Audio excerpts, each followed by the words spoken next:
The latest mainline entry in the world's most beloved JRPG franchise is finally here. Final Fantasy XVI was built by not only the team that brought you the massively successful Final Fantasy XIV Online, but also from titans across the Japanese game development ecosystem, including those responsible for behemoths in the space, including Devil May Cry, Nier, and Kingdom Hearts. Now that Final Fantasy XVI is out, what are the things they introduce in this game that further the Final Fantasy series?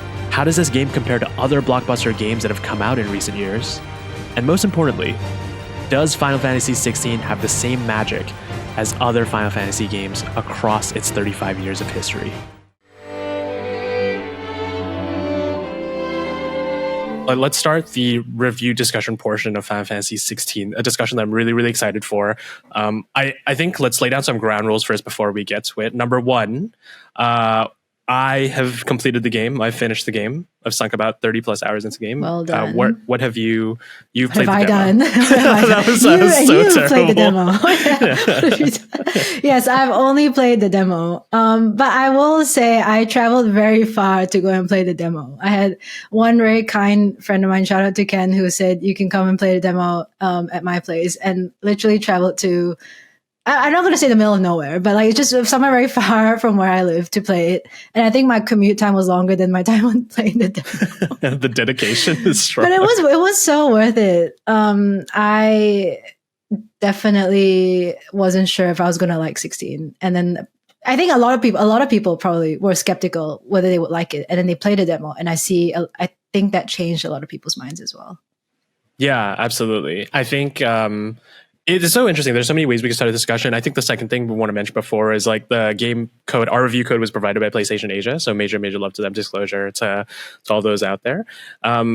Let's see, how should we start this? I want to talk about. Oh, and the third thing that I was going to mention is that we will not be spoiling Final Fantasy 16, or I will also not be spoiling that for Reno. Well, I'll talk about some of the things that maybe my feelings after finishing the game and maybe the overarching thoughts of the game, but I will not be talking about late game story items, and I will not be talking about late game combat stuff either, even though I know that's kind of a flexible one. So just go into this. It's a spoiler-free review. Join us if you're a Final Fantasy fan. I think this is going to be a good discussion. If you're new to Final Fantasy, I think, and if you're thinking about picking up the game, this will be a great one. But Reno, I want to start with your thoughts on the initial thoughts on the demo experience, because the demo, for those that don't know, are the first two chapters, the first chapter of the game, first couple chapters of the game, and then you get a extended kind of like demo only gameplay experience. Reno, what did you think about the beginning of Final Fantasy 16? I was surprised that I liked the world. My initial reservations around it was, as most people know, it's high fantasy. The devs have been very open and transparent about getting inspiration from Game of Thrones. Presumably, like the good part of Game of Thrones, not the bad part of Game of Thrones, which I did watch, which is fine. But I think everyone has a favorite kind of Final Fantasy game, and for me, it was always the post-apocalyptic, semi-sci-fi-ish, like Final Fantasy VIII, where it's kind of like a blend of like the future, but with like some echoes of the past. Whereas this one, I feel is more like, I guess, like Final Fantasy IX, maybe, or is another title, like, I don't know, is it 4? That's kind of like this high fantasy setting as well. So I was really surprised that I liked the world from the get-go. It was very engaging. It was beautiful. And I think the way they set it up and how they tell stories in parallel, so it's not super linear, at least in the beginning for me, going back and forth between Clive's past and where he is now. And you can piece together like why he is the way he is today based on just like clues from the past. So I really like the way they set the beginning up. Yeah, I mean, just talking about the intro parts of the game, I remember playing the demo the week before the game came out, and it was a punch in the face how similar it was to Game of Thrones. So you're nailing it. You know, as somebody who's watched the shows and like just like the rest of the world, you can so tell, and like you said, they've been transparent about it, but you can so tell how they're pulling deep inspiration from Game of Thrones, but in a way that I feel like is maybe greater than people think. It's not just the swearing, it's not just the violence, it's this notion, I think, that made Game of Thrones so great, which was nobody's safe in Game of Thrones. Like, absolutely. I think in usual fantasies, like, or in usual video games and usual major properties, when people die, it's like, you know, the music swells and like they have a final speech or whatever. But I know Game of Thrones was one of the first mainstream properties where it's like, if you're dead, like you're just going to get an arrow to the face and like the main character dies, right? For as an example. And I think similar things happen in the intro in Final Fantasy 16, in my opinion. There's something in the pacing and the way they set it up that gives you that feeling of anxiety. Like I was sitting there, so my friend Ken had already finished the demo, and I was going through, and he was just watching my impressions. And at every point, I'm like, oh, I bet he's the traitor among us. Or like, oh, I bet it's him. Like I just doubted everyone, and he's just like, all right, you'll see, you'll see. And then as things unfold, obviously there are traitors, but it wasn't someone I expected. But I don't know what it was that made me think I'm not safe. My character's not safe. Like none of us are. There was something about the way that they tell it. Maybe it's because in like the first 5 minutes, someone actually dies, and like I completely forgot that happened. Like I was like, oh, an important NPC, but it was definitely good in creating that we're not in like Candyland anymore. You know, it's high stakes. It's not just because this character has had their time to shine and we're developing their story doesn't mean that they're actually going to be there for the entire time. Yeah, it's there's gravity to the scenario, right? One thing I want to touch about whilst we're still talking about the intro, like our intro impressions of the game is combat is very different in previous Final Fantasy. So we talked a little bit about the story here, but this is, they're really embracing, for those that don't know, this is kind of like an action RPG more so than it is a turn-based RPG.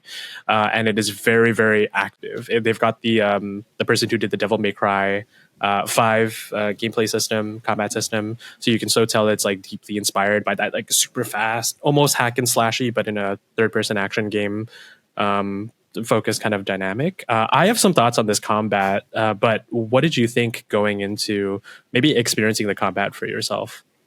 I thought that it was, yeah, very hack and slashy. And I have played some of the Devil May Cry before, and I definitely felt that. But I think the closest relation for me is something that you're going to love, which is like I totally felt the Kingdom Hearts of it, especially when the boss dies and you get that cinematic slow-mo sparkle. I'm like, wow, like I just killed a Heartless.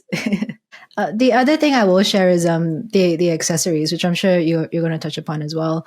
I used 3 of them. I think you can. I think there are 3 slots, and then there are 4 available, and they're not accessories in the way that a lot of RPG fans might think that it's equipment stat boost, but it's more like assists to help you play the game.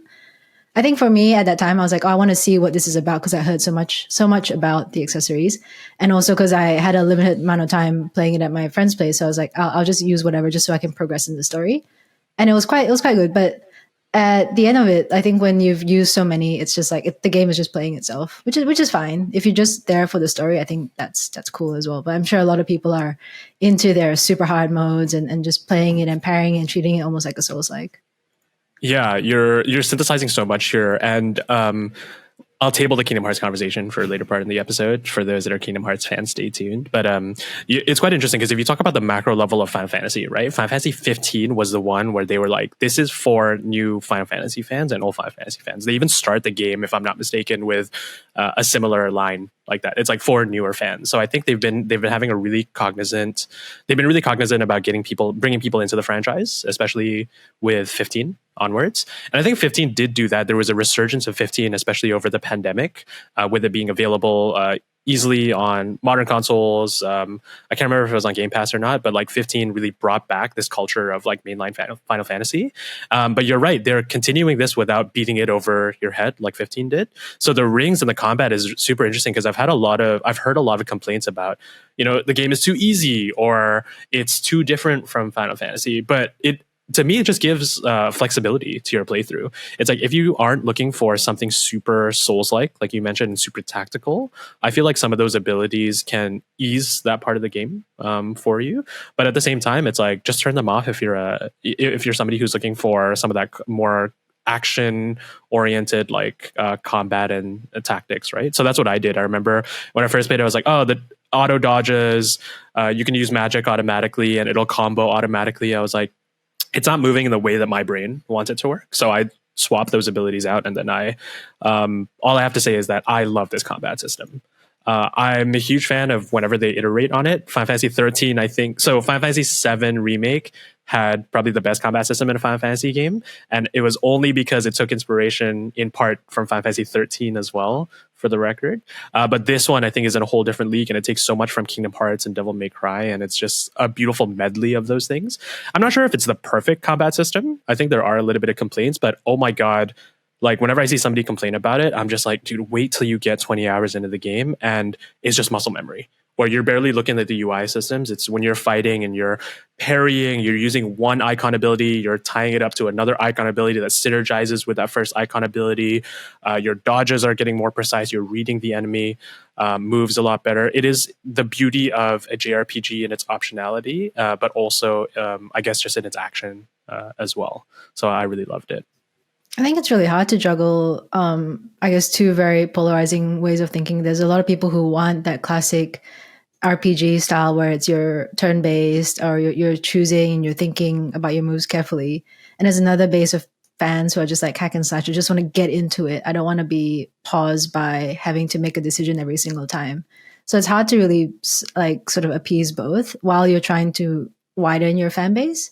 So I totally understand like this sort of direction. There's been a lot of commentary on the internet being like, how do they even call this an RPG? There's nothing about this as an RPG, but it's a very delicate balance. I think they need to strike. I think it accomplishes what previous main entry titles couldn't in its combat. So Final Fantasy 15, I think, iterated on this like more active combat mechanic, but I think 16 perfects what 15 couldn't, where it is fast, it is quippy, you can move around faster. I think there are some moves that are directly stolen, but it just works for me. So again, I just go back to the adage where when it makes sense, and it is the most Souls-like experience ever, where like people say in Souls games, like when the combat clicks, it clicks, but when it doesn't, right? It was a very similar experience for this for me, even though it was a gradual build. So I fell in love with it. What are some of your initial reactions to the setting of Final Fantasy 16, Valencia, and the characters in the world? Everybody has a British accent. Like, what are your reactions to that? I think the character, I really liked everyone that I met in the demo, and they did a very, I don't know, something with the storytelling and the dialogue and everything that just made me really care about all of them, you know, about Clive and his pain, about Joshua and the level of responsibility he feels. Like it echoed in my mind. And as I was going home and the days after, I just kept thinking about them, which is really special. Like as someone who's been playing, like, I mean, no shade to games like Star Rail or Genshin Impact or anything, but I play those games for a very different purpose. And it's been really hard to articulate to people when they're like, oh, you know, Genshin Impact is like your favorite game of all time. Like, no, it's actually not. It's Final Fantasy 8, and it's hard to explain by just saying, oh, story and characters. But when you you're like when you feel hooked and actually engaged with the characters, there's a feeling of like, yeah, it's some like I think about them almost like you think about a friend, you know, from time to time, which is kind of weird.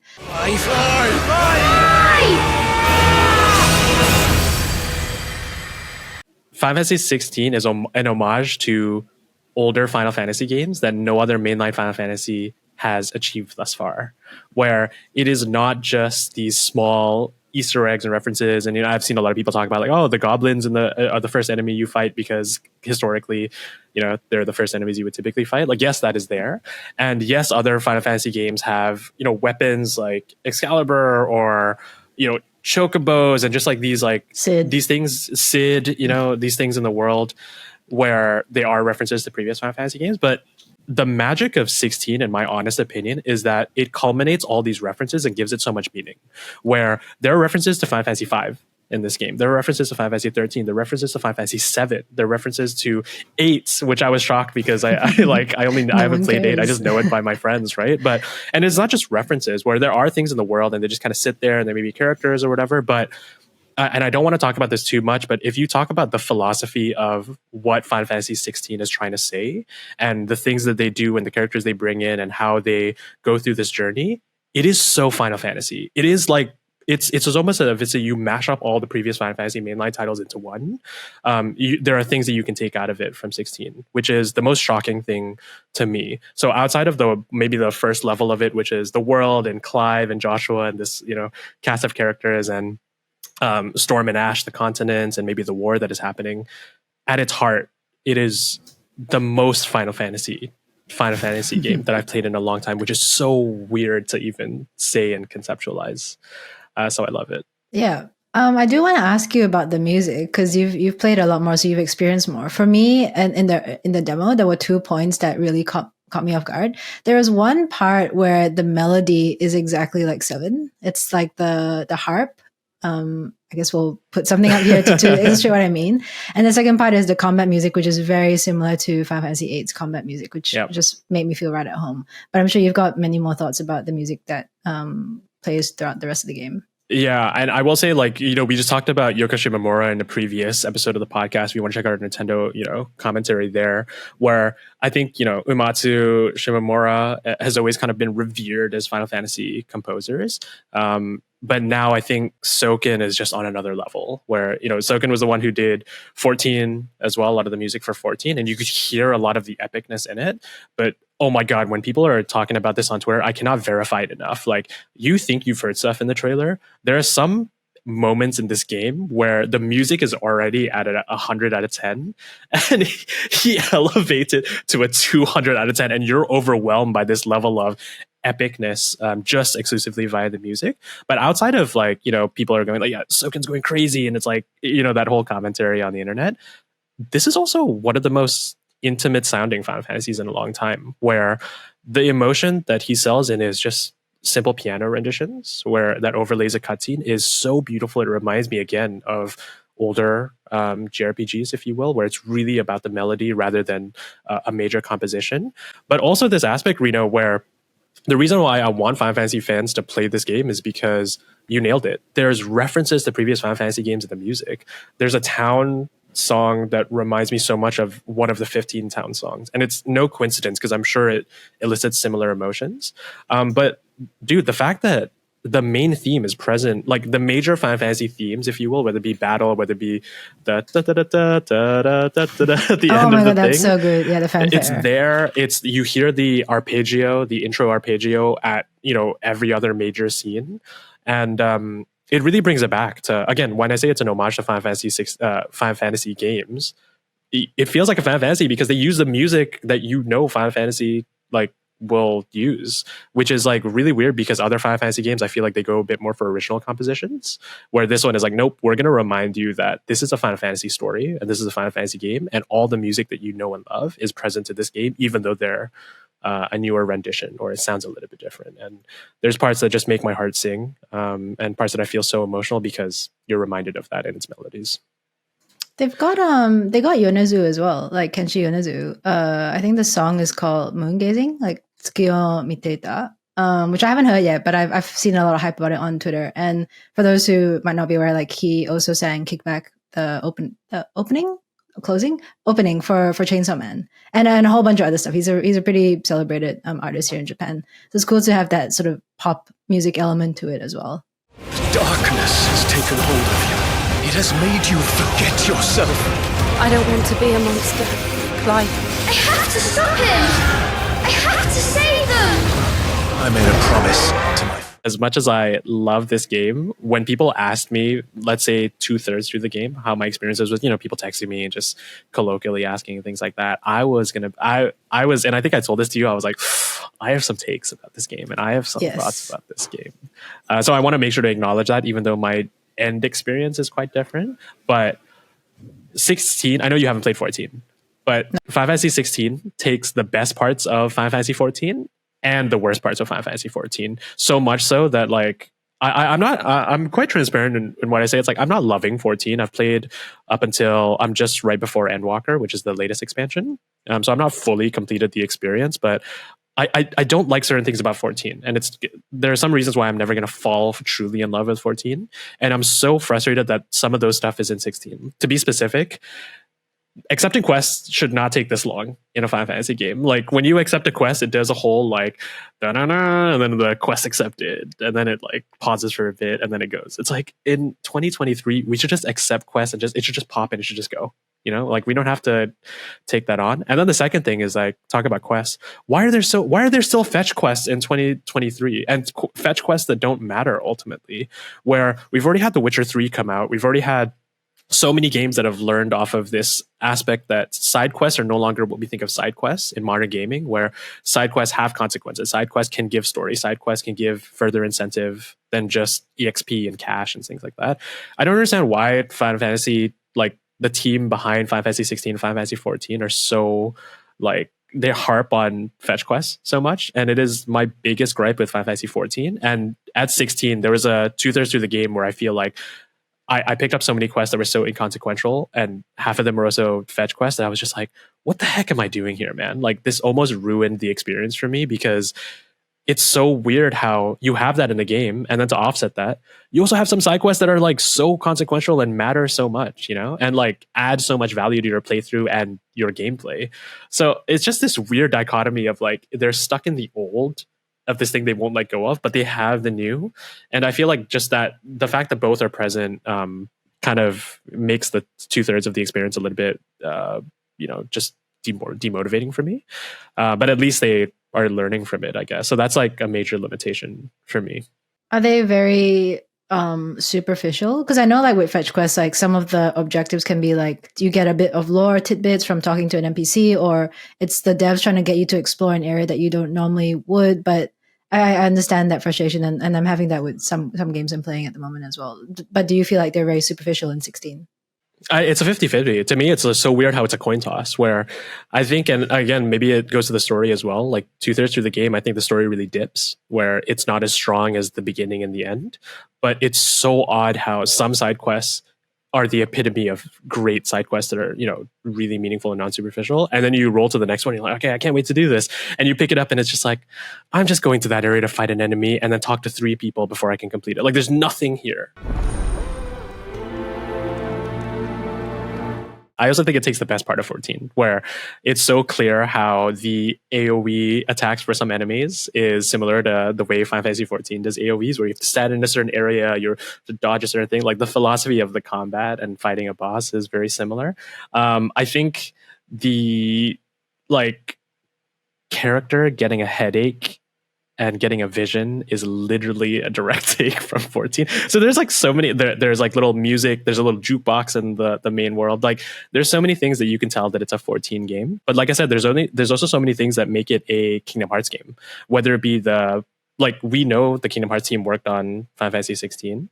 Like, the pairing mechanic, I was just talking about this with a friend, where in Kingdom Hearts 1, they literally tell you to fight Riku and to parry Riku's attack by attacking when he attacks. That mechanic exists in this game.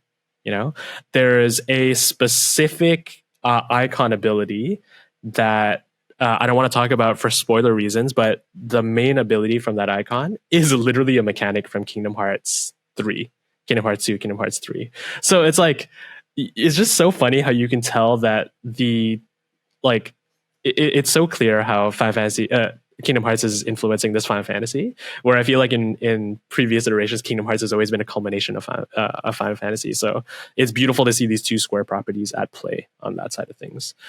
Before I conclude this segment of just like references of other games and whatnot, Reno, there's a lot of games that have come out over the past couple of years, and one of them being God of War, one of probably the most influential AAA game reinvention of a character.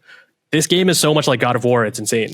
Like, the way the limit break ability is not like previous limit breaks, I guess, in the Final Fantasy that you're used to. It's not a summon, it's not like enhances, I guess, like a different moveset or whatever have you. You just become ultra strong and the screen goes red and it heats up and you're just attacking the creature. That's literally the Spartan Rage in God of War. So you're just like a OP version of yourself. You're not doing anything. Okay. Interesting. Exactly. It's more powerful. It multiplies your moves and whatnot. But it is just so cool to see Final Fantasy developers get inspired from major games of our generation and kind of take that and repurpose that in their game. But I would just be remiss. There's probably other God of War references that I remember taking notes down on that I can't remember, but it's just like, it is a modern Final Fantasy game that's learning from Western games. And I think it wants to be a Western game itself while still being a Final Fantasy title. Come to me, Ifrit! And this is where, again, it comes to the limitations about this game, right? It gets worse and it also gets better. And by worse, I mean, it is so, how do I say this? The icon battles, I guess, for those that are unfamiliar, and we can prop some B-roll probably as you're watching this on YouTube for those that are watching this. Like, I think how to describe it. It's like you take the form of the icon, the summons, and then it just becomes like a kaiju, like, action game where you're a giant beast fighting another giant beast. And it's so non-Final Fantasy, right? But it's so weird because I feel like this is the most they've respected summons in any Final Fantasy game, where they're not a side thing. They're not just these things that are at the behest of these holders that can control the summons. They are living entities. And I think Final Fantasy 15 was gearing in this direction, where the summons in that one have greater story implications. I think they do that as well in 16. But yeah, I remember the first time I was playing the opening segments of this game, where shortly after the demo, where there are 2 fights early in the game that are cinematic. One of them is gameplay, one of them is just like a cutscene, where you feel the magnitude of a giant summon hovering over the battlefield. And it's such a cool, like, this goes back to this thing where I wanted to bring up how this game is not only inspired by Game of Thrones, but a lot of known fantasy properties, where it just reminds me of things like Lord of the Rings, where there are things that are just like larger than life and things that just shouldn't exist, can only exist in fantasy worlds, yet they can craft these things in a way that's so grounded. Final Fantasy 16 does that as well. So it really reminds me of these epic set pieces. But I guess as it pertains to the summons, there are some like icon battles that I think are pretty mediocre, where there's a lot of like, how would you say, fireworks around something that maybe isn't as great that we should be celebrating.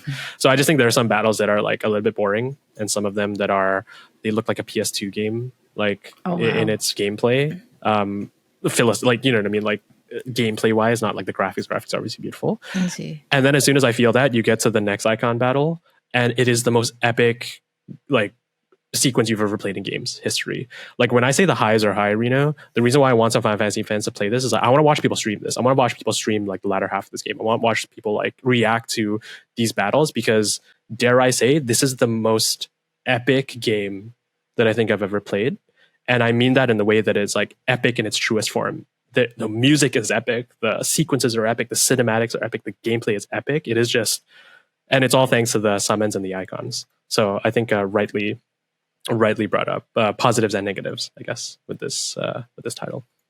I think I know that my earlier comment was like Final Fantasy is nothing like Marvel Cinematic Universe, but in that same vein of like getting to see Ifrit over the years in different Final Fantasies, and then seeing him here as this huge beast doing his own thing, fighting his own battles, it was like, wow, it's like same guy, the guy I grew up with. In a way, you just kind of feel a sense of nostalgia at the same time. So such a great way that Final Fantasy has kept their games separate but still iterated over similar themes throughout the years.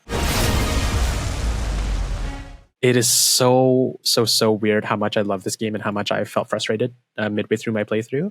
But I think somebody was right by saying, I think if you take time with this game and you do the side quests and you experience everything, it is a beautiful, beautiful, beautiful experience. And all my qualms with the game, like I said, all the micro details that I felt frustrated with, by the end of the game, when you experience where the story goes, where the gameplay is, and again, on a higher level, what Final Fantasy 16 is trying to say, it is so beautiful. And the thing that I was asking myself throughout this entire playthrough is that, does it have the magic? Does it have the magic of, does it feel like the first time I felt playing 13? Does it feel like Final Fantasy 10? Does it feel like Final Fantasy 1, right? And I was getting so nervous, and like throughout my playthrough, I was questioning it. But by the time you end the game, by the time you roll credits, and by the time you culminate your experience, it is the most Final Fantasy game ever. And I love it to death for that reason. It has its limitations, and there are things to complain about it. And it does take inspiration from outside Final Fantasy, but at the end of the day, I really want Final Fantasy fans to play this one so I can talk about it. Thanks for watching our review of Final Fantasy 16. If you want to check out the full episode of the podcast, where we cover our entire thoughts on the game and a review of Story of Seasons, A Wonderful Life, you can check out the episode right here.